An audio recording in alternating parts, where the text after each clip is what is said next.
Hello everyone, welcome to Help Guru channel. आज हम लोग पेपर 2 मैनेजमेंट एंड कॉमर्स का सीरीज़ 7 पे आ गए हैं, जिसमें हम लोग theories and approaches of management का पार्ट 3 कंप्लीट कर रहे हैं विद प्रैक्टिस एक्सरसाइज। अगर हम कंटेंट की बात करें तो आज वाले वीडियो में हम लोग केवल मॉडर्न अप्रोच की बात करेंगे। We have already complete classical approach and neo classical approach. Modern approach में 3 अप्रोचेस कंसिडर होती हैं: system approach, quantitative approach and contingency approach. तो इन तीनों अप्रोचेस को आज हम लोग इस वीडियो में पढ़ेंगे। इवोल्यूशन ऑफ मैनेजमेंट थॉट्स, ये सारी की सारी आती हैं। Classical theory, scientific management, administrative theory, bureaucratic model, human relation and behaviour हम लोगों ने पार्ट 1 पार्ट 2 में किया था, जिसका लिंक मैं डिस्क्रिप्शन बॉक्स में डाल दूंगी। आप लोग अगर उसको पढ़ना चाहते हैं तो आप उस डिस्क्रिप्शन बॉक्स से वहाँ पर जाकर पढ़ सकते हैं। मॉडर्न अप्रोच की आज हम बात कर रहे हैं। तो मॉडर्न अप्रोच बेसिकली आपका डेवलप हुआ था 1950 के अराउंड में, और मॉडर्न अप्रोच आपका जो क्लासिकल और नियो क्लासिकल अप्रोच है उसी का एक इम्प्रूवमेंट वर्जन है। अगर हमने जो क्लासिकल और नियो क्लासिकल अप्रोच में पढ़ा था उसके अगर हम इम्प्रूवमेंट की बात करें तो वो इम्प्रूवमेंट आपकी मॉडर्न अप्रोच के अंदर कंसिडर होती है। मॉडर्न अप्रोच क्या बोलता है? मॉडर्न अप्रोच बोल रहा है कि जैसे क्लासिकल और नियो क्लासिकल में बोला गया कि जो वर्कर होता है वो मनी से इन्फ्लुएंस होता है, तो मॉडर्न अप्रोच बोल रहा है कि ऐसा नहीं है कि केवल जो आपका वर्कर होता है उसको हमेशा मनी की ही रिक्वायरमेंट होती है, या केवल वो काम कर रहा है तो केवल पैसे के लिए ही काम कर रहा है। वो काम करता है कहीं ना कहीं अपने सेटिस्फैक्शन लेवल के लिए भी और अपनी एक अच्छी लाइफस्टाइल के लिए भी, कि जिससे उसको एक अच्छी लाइफस्टाइल मिले। तो नॉन फाइनेंशियल अवार्ड जो होता है वो भी एक इम्पॉर्टेंट फैक्टर है, ये चीज़ को कंसिडर किया है आपके मॉडर्न अप्रोच में। जैसे अगर हमने अभी क्लासिकल पढ़ा था तो उसमें साइंटिफिक और एडमिनिस्ट्रेटिव थ्योरी था, तो उन लोगों ने क्या बोला था कि आपको वर्कर की प्रोडक्टिविटी बढ़ानी है तो उसको पैसे दो, ज़्यादा अच्छे पैसे दोगे तो वो ज़्यादा अच्छा काम करेगा। पर मॉडर्न अप्रोच उसको कहीं ना कहीं नेग्लेक्ट कर रहा है। वो क्या बोल रहा है कि ज़रूरी नहीं है कि पैसे के लिए ही वो काम कर रहा है, कहीं ना कहीं जो उसका काम होता है वो खुद को सेटिस्फैक्शन के लिए भी काम करता है, और एक अच्छी लाइफस्टाइल उसको चाहिए होती है, उसके लिए वो काम कर रहा होता है। तो नॉन फाइनेंशियल अवार्ड को फोकस किया था आपके मॉडर्न अप्रोच में।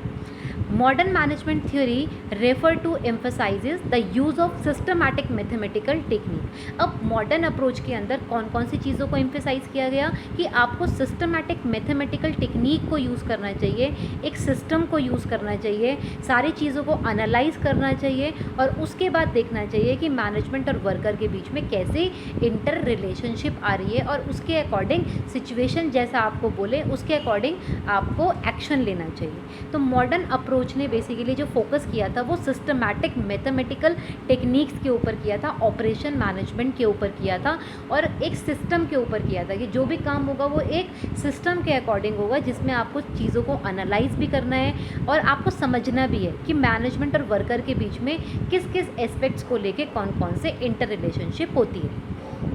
अब मॉडर्न अप्रोच के अंदर 3 स्ट्रीम्स हैं या 3 अप्रोचेज होती हैं: quantitative approach, system approach and contingency approach.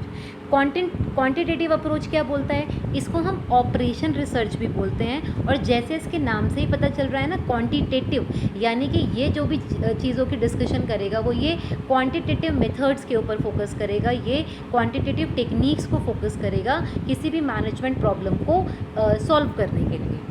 तो क्वांटिटेटिव अप्रोच एक साइंटिफिक मेथड भी है कहीं ना कहीं, और ये इम्फसाइज करता है कि आपको स्टैटिस्टिकल मॉडल को यूज़ करना है, आपको सिस्टमैटिक मैथमेटिकल टेक्निक्स को यूज़ करना है अगर आपके पास कोई भी मैनेजमेंट की कॉम्प्लेक्स प्रॉब्लम की सॉल्यूशन चाहिए होती है तो। यानी कि अगर आपको मैनेजमेंट को रन करना है तो आपकी जो गाइडिंग प्रिंसिपल्स बनेंगे वो आपके कहीं ना कहीं स्टैटिस्टिकल मॉडल के ऊपर बनने चाहिए, और उसी के थ्रू आपको प्रॉब्लम्स की सॉल्यूशंस को फाइंड आउट करना चाहिए। It helps the management for improving their decision making by increasing the number of alternatives and giving faster decision on any problem. Management can easily calculate the risk and benefit of various action. तो ये management को क्या किस चीज़ में help कर रहा है? उनके डिसीजन लेने को, उनके डिसीजन कैसे वो बना रहे हैं अपने डिसीजन, उनको इम्प्रूव करने की बात कर रहा है। वो बोल रहा है जितने ज़्यादा आपके पास ऑल्टरनेटिव्स होंगे उतना ज़्यादा आप फास्ट डिसीजन ले पाओगे किसी भी प्रॉब्लम को लेके। तो उन स्टैटिस्टिकल मॉडल्स के थ्रू या फिर मैथमेटिकल टेक्निक्स के थ्रू हम क्या कर सकते हैं, जो भी हमारी ऑर्गेनाइजेशन में रिस्क होते हैं या बेनिफिट्स होते हैं अलग अलग सिचुएशंस पे या अलग अलग एक्शंस पे, हम उन सबको ईजिली कैलकुलेट कर सकते हैं। अब क्वांटिटेटिव अप्रोच के अंदर तो केवल स्टैटिस्टिकल टेक्निक की बात की गई कि जो भी आपको चीज़ें करनी थी वो आपको स्टैटिस्टिकल मेथड्स या स्टैटिस्टिकल टेक्निक्स या साइंटिफिक मेथड्स के बेस पे करना था। अब सिस्टम अप्रोच क्या बोलता है, सिस्टम अप्रोच जो था आपका वो डेवलप हुआ था लेट 1960s में, और ये आपका हर्बर्ट ए सिम्पसन को हम फादर ऑफ सिस्टम थ्योरी बोलते हैं। कई बार क्वेश्चन पूछा जाता है फादर ऑफ सिस्टम थ्योरी कौन है, तो इसको हर्बर्ट ए सिम्पसन बोलते हैं। और अ सिस्टम का मतलब क्या होता है, सेट ऑफ रेगुलरली इंटरकनेक्टिंग और interdependent component that create as a whole unit. अब इस अप्रोच का जो होल सोल एम है बेसिकली वो ये था कि आपको क्या करना है, आपको पूरी ऑर्गेनाइजेशन को एक होल सिस्टम कंसिडर करना है, और उसके अंदर जितने भी लोग हैं वो आपके सब सिस्टम होते हैं, और सब सिस्टम में आपस में इंटर रिलेशनशिप होती है, आपको वो समझ के काम कराना है। और ये आपका बेसिकली क्वांटिटेटिव जो अभी हमने थ्योरी पढ़ा था उसी का एक्सटेंशन वर्जन है। और इस अप्रोच के अंदर कंसिडर किया गया कि आपकी पूरी ऑर्गेनाइजेशन एक होल ऑर्गेनाइजेशन, आपको उसको इंडिविजुअल नहीं कंसिडर करना है, उसको आपको एक सिस्टम कंसिडर करना है। क्यों? क्योंकि उसमें कुछ इंटरडिपेंडेंट नेचर ऑफ एक्टिविटीज़ होती हैं, क्योंकि उसके अंदर ऑर्गेनाइजेशन के साथ हम वो सारे के सारी सब एक्टिविटीज़ इंटरकनेक्ट करती हैं, इंटरेक्ट करती हैं एक्सटर्नल एनवायरनमेंट फैक्टर्स के साथ। तो सिस्टम अप्रोच बेसिकली जिस चीज़ के ऊपर फोकस कर रहा था वो ये था कि आपको अपनी ऑर्गेनाइजेशन में अपनी ऑर्गेनाइजेशन को एक सिस्टम की तरह कंसीडर करना है, क्योंकि अगर आप वो सिस्टम की तरह कंसीडर करोगे तो आप उसको एक मानोगे, और जितने भी उसमें इंटरडिपेंडेंट फैक्टर्स होते हैं उन सब चीज़ों की रिलेशनशिप को फाइंड आउट कर पाओगे। हमें पता है ना सिस्टम क्या होता है, सिस्टम का मतलब होता है कि ब्रिंग टुगेदर और टू कंबाइन, यानी कि कुछ इंटर रिलेटेड पार्ट्स जिनको हम एक साथ लेके चलते हैं अपने गोल्स को अचीव करने के लिए। तो यहाँ पर भी यही बोला गया कि आपको अपनी ऑर्गेनाइजेशन को एक सिस्टम की तरह कंसिडर करना है, और हर एक सिस्टम में इनपुट प्रोसेस आउटपुट 3 एलिमेंट होते हैं, तो उसी की बेसिस पे आपको अपनी ऑर्गेनाइजेशन में काम करवाना है। Next that is contingency approach क्या बोलता है। कंटेंजेंसी अप्रोच आपकी सबसे लेटेस्ट अप्रोच है, जिस अप्रोच को हम कहीं ना कहीं ऐसा बोलते हैं कि इट ऑल डिपेंड्स अप्रोच, इसको हम इट ऑल डिपेंड्स अप्रोच भी बोलते हैं। क्यों बोलते हैं? क्योंकि ये आपकी सिचुएशन के ऊपर डिपेंड करती है, और इसको हम सिचुएशनल अप्रोच भी बोलते हैं। अब इस अप्रोच के अकॉर्डिंग ये बोला गया कि जैसी सिचुएशन है आपको उसके अकॉर्डिंग डिसीजन लेना है, और हमेशा ये ज़रूरी नहीं है कि आपको सारे के सारे प्रिंसिपल्स यूनिफॉर्मिटी के साथ फॉलो करवाने पड़ेंगे। जहाँ पर जिस चीज़ की ज़रूरत है आपको उस चीज़ को वहाँ पर इम्प्लीमेंट करना है, यानी कि इट ऑल डिपेंड, जैसे जहाँ पर डिपेंड करता है, जैसे सिचुएशन है उसके अकॉर्डिंग आपको डिसीजन फॉर्म करना है। The contingency approach is the latest approach of the existing management approach during the 1970s, and contingency theory was developed by J.W. Lodge and P.R. Lawrence से। तो पूछा जाता है कई बार कंटेंजेंसी अप्रोच किसने डेवलप किया था, तो J.W. Lawrence and P.R. Lawrence ने कंटेंजेंसी अप्रोच को डेवलप किया था। Management problems are different under different situation and required to be tackled as per the demand of the situation. वही सेम चीज़ कि जैसे आपको पता है मैनेजमेंट में बहुत सारी प्रॉब्लम्स होती हैं, और सारी प्रॉब्लम अलग अलग तरह की होती हैं, अलग अलग सिचुएशन के ऊपर बेस्ड होती है। तो आपको जैसी डिमांड लगती है सिचुएशन की, आपको उसके अकॉर्डिंग उसका सॉल्यूशन वैसे ही करना चाहिए। The task of a manager as per the theory is to identify which technique will in a particular situation under particular circumstances and at a particular point of time best contribute the achievement of organizational goal। यानी कि एक manager को समझना चाहिए, ये एक manager का काम है कि वो ये समझे कि उसको किस टेक्निक को यूज़ करना है, किस पर्टिकुलर सिचुएशन पे, किस पर्टिकुलर सर्कमस्टांसेस पे, किस पर्टिकुलर टाइम पे, और उसका बेस्ट कंट्रीब्यूशन देना है। क्यों करना है? जिससे वो अब जो भी प्रॉब्लम है उसको सॉर्ट आउट कर सके, और जो भी ऑर्गेनाइजेशन के गोल हैं उसको अचीव कर सकते हैं।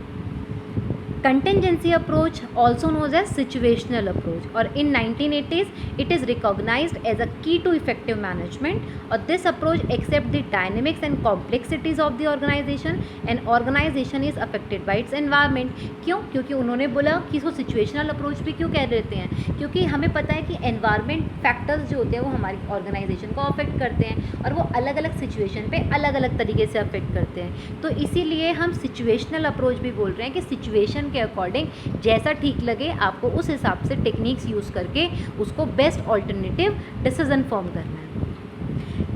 कंटेंजेंसी अप्रोच के कुछ फीचर्स बताए हैं, जैसे the contingency approach does not accept the universality of the management theory.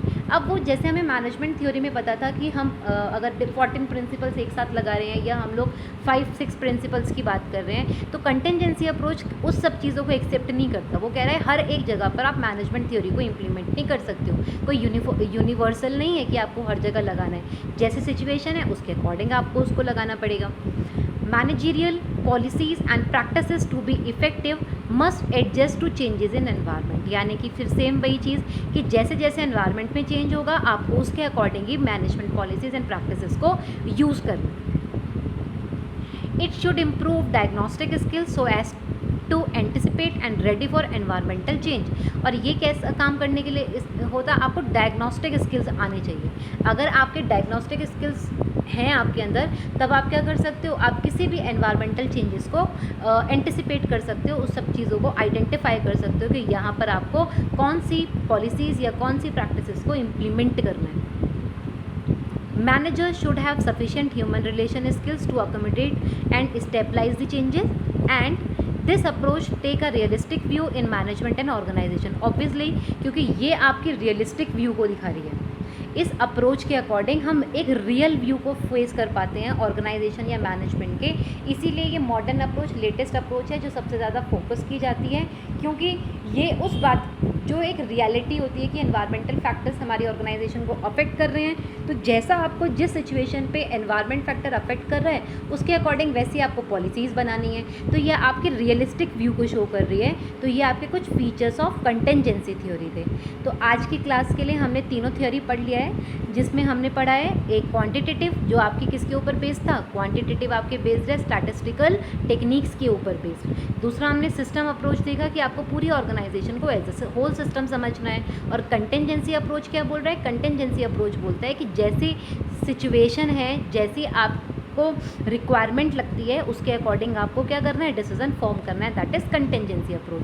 तो अब हम जितने भी हमने मैनेजमेंट थियरीज पढ़े थे उनके कुछ प्रैक्टिस एक्सरसाइज करके देखते हैं जो एग्जाम्स में क्वेश्चन आए हुए हैं. Stages in the history of development of management thought was given by Herbert G Hicks, Elton Mayo, F.W. Taylor या Chris एर्गेरियस.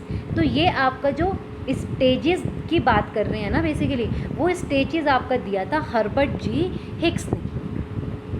Who was associated with the elimination experiment of the Hawthorne experiment. ये हमने इससे पिछले part 2 में किया था जिसमें practice exercise रह गई थी, तो इसीलिए इसके कुछ क्वेश्चंस इसमें ऐड ऑन किए हैं. तो एलिमिनेशन एक्सपेरिमेंट किसने एसोसिएट किया था, Elton Mayo, George A Pennock, F.J. Roethlisberger and none of the above. तो एल्टन मायो था जिनका हमने पढ़ा था, जो आपके ह्यूमन रिलेशन अप्रोच के कंट्रीब्यूटर थे. उन्होंने हैथॉन एक्सपेरिमेंट्स आपको एसोसिएट किए थे. Father of human relation approach किसको बोलते हैं, Abraham Maslow, P.F. Drucker, Douglas McGregor या एल्टन मायो को. तो एल्टन मायो को ही हम ह्यूमन रिलेशन फादर भी बोलते हैं, क्योंकि इन्होंने ही आपको ह्यूमन रिलेशन अप्रोच के बारे में कंट्रीब्यूशन दिया था. नेक्स्ट क्वेश्चन, अरेंज करने हैं आपको हॉथन एक्सपेरिमेंट्स के स्टेजेस को. एक हॉथन एक्सपेरिमेंट हुए थे, तो उसमें कौन कौन सी फेजेस हुई थी, हमने लास्ट क्लास में पढ़ा था फेज़ 1, फेज़ 2, फेज़ 3, फेज़ 4. तो वो कौन कौन से थे, बैंक वायरिंग, एल्यूमिनेशन, मास इंटरव्यू या रिले. अब ये तो हमें पता है कि सबसे पहले जो हुआ था वो हुआ था एल्यूमिनेशन. एल्यूमिनेशन के बाद हुआ था रिले, रिले के बाद हुआ था मास इंटरव्यू और उसके बाद हुआ था बैंक वायरिंग. यानी कि second 4 3 1, second 4 1 3 1, that is B option. तो ये आपका आंसर है. Next, match the following contributor and organization theory. F.W. Taylor, Max Weber, Chester Barnard और ह्यूगो मिन्स्टरबर्ग. तो ह्यूमन ऑर्गेनाइजेशन की थ्योरीज दी हैं, application of psychology to industry and management, system approach to the management, emphasizes on rules and regulation and increase productivity through efficiency in production। अब हम अगर FW Taylor की बात करते हैं तो FW टेलर का हमें पता था, उन्होंने प्रोडक्टिविटी की एफिशिएंसी बढ़ाने की बात की थी, प्रोडक्शन की एफिशिएंसी बढ़ाने की बात की थी। तो ये तो हमारे पास हो गया A. Emphasizes and rules and regulation, तो ब्यूरोक्रेटिक था, ब्यूरोक्रेटिक में मैक्स वेबर थे, तो मैक्स वेबर ने हमारा एम्फेसाइजेज और रूल एंड रेगुलेशंस पे कर दिया। अब चेस्टर बर्नार्ड का हमें पता है, मैंने इसमें सॉरी वो रह गया, वो सिस्टम अप्रोच दिया था, सिस्टम अप्रोच आपका चेस्टर बर्नार्ड ने दिया था, तो ये आपका हो गया सी। तो अब जो लास्ट वाला बचा है ऑब्वियसली बात है, तो वो आपका 4th वन रह जाएगा। तो 4 3 2 1 दैट इज़ या ए ऑप्शन। तो इस टाइप के क्वेश्चन अरेंज करना या मैच द फॉलोइंग आपके एग्जाम्स में पूछे जाते हैं। और थ्योरी ऑफ मैनेजमेंट तो आपका बहुत इंपॉर्टेंट टॉपिक है, एक क्वेश्चन हर बार इस वाले टॉपिक से पूछा जाता है, चाहे वो आपका नेट एग्ज़ाम है या वो आपका सेट एग्ज़ाम है या कोई सा भी आपका एग्ज़ाम होता है जो आपका नेट या सेट से रिलेटेड होते हैं, उस टाइप के क्वेश्चंस पे थ्योरी ऑफ मैनेजमेंट बहुत ही इंपॉर्टेंट टॉपिक है और वो आपको कहीं ना कहीं हेल्प करता है इस टाइप के क्वेश्चंस को सॉल्व करने के लिए। तो आप एक बार please part A, part B, part C तीनों देख लीजिएगा, तो आपको उसमें पूरा ओवरव्यू क्लियर हो जाएगा। तो आज की क्लास के लिए इतना ही। Thank you so much, keep learning with Help Guru and all the very best for your exam.